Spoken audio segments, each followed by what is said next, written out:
There's an example problem for a combined gas law with the equation up here.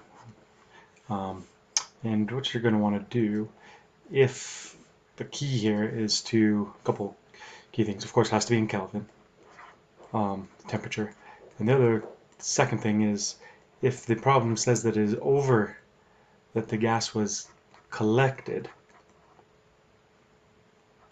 over water,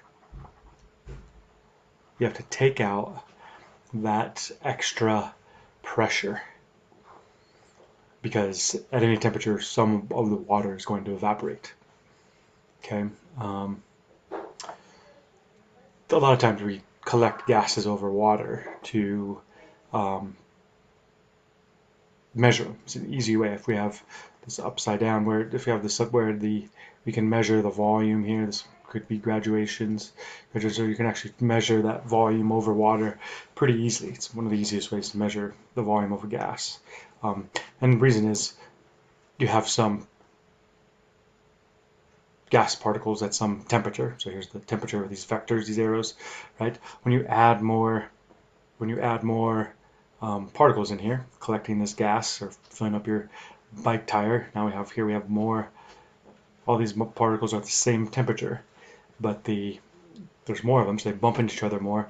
They push on the sides of the canister that they're in. They increase the force on the area. Okay, and so if one of these is a movable level of water, right, we can increases the pressure as well. That pressure will push on the water, increasing the volume. It's a good way to collect it. But we have to calculate for this added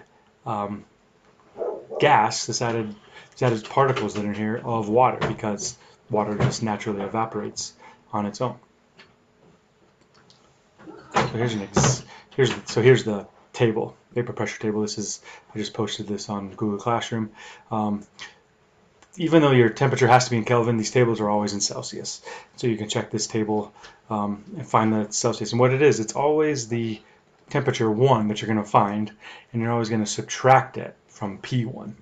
Okay, so the equation there was P1 V1 over T1 equals P2 V2 over T2. You're always going to use the chart at that temperature 1 and subtract it from P1, which you're always going to do, just to keep it simple as possible. Okay, and so whatever the temperature is, that would be the pressure. That would be the pressure, and you would subtract that from P1, right? So here's an example.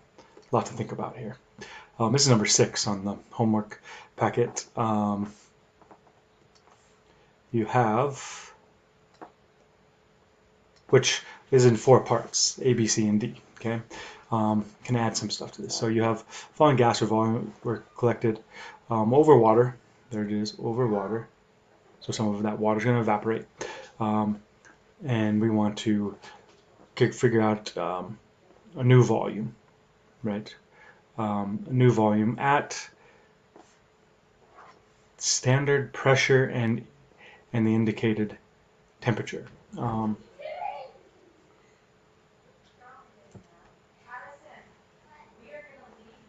At standard pressure.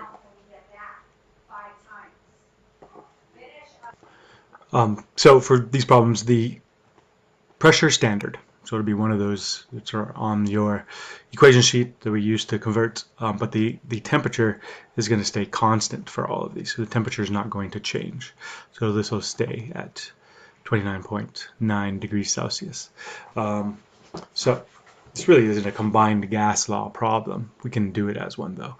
And you can see why we can use this, or why it's constant. So let's say that we'll give you the volume one is 964 centimeters cubed. Okay, your temperature one is 29.9 degrees Celsius. Okay, it is important here because we have to find that temperature. Our P1 is 790 millimeters of mercury. Our V2 is what we're looking for. Okay, our T1 or T2 stays the same, 29.9 degrees Celsius. Our P2 is standard. So make this easiest, we'll just keep it in millimeters of mercury. So standard 760.0 mmHg. Remember, that's the same thing as torr. Okay. So this one we actually don't have to convert to Kelvin, but our equation here, and I can show you this, is V1 times P1 divided by T1, and this is equal to V2 P2 over T2. Okay, and so as you can see, this temperature, we would multiply both sides by T2, so we'd have 29.9, so that's going to cancel. That's going to go away, so we can just ignore that and just use this here and divide by our P2. So really we're just using Boyle's law, but we have to subtract out that added pressure for all the laws. Okay, so that P2 cancels out on both sides. So our V2 is going to be V1 P1 over P2. Canceled out the wrong P2 there.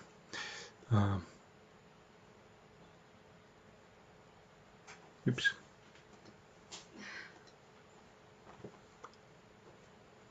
This P2 would not be canceled out to give us our equation here.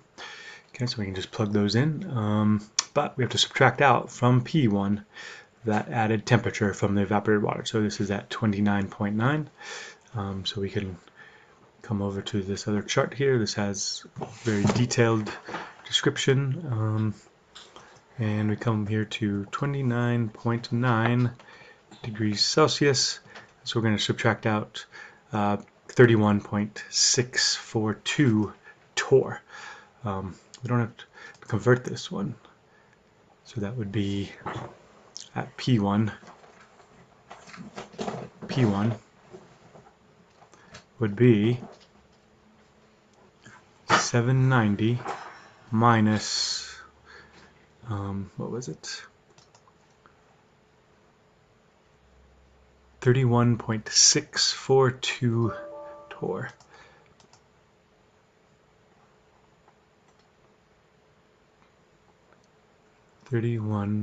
.642.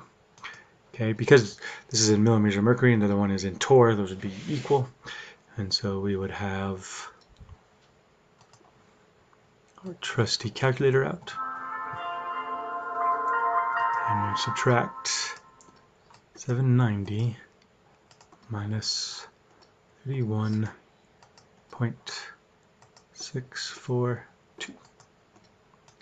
So we have a P1 now of 758.4 mmHg. Okay. So there's our P1. We'll plug those numbers in here now. We would have 964 centimeters cubed divided by our P2, which is 760 mmHg, and times our P1, which is now 758.4 mmHg. Our units cancel. Plug that in here. Times 964 divided by 760. That's standard pressure. Gives us a new volume of 961.9. Our centimeters cubed. Our volume will stay the same. And voila. If you have any questions, email and let me know. Good luck.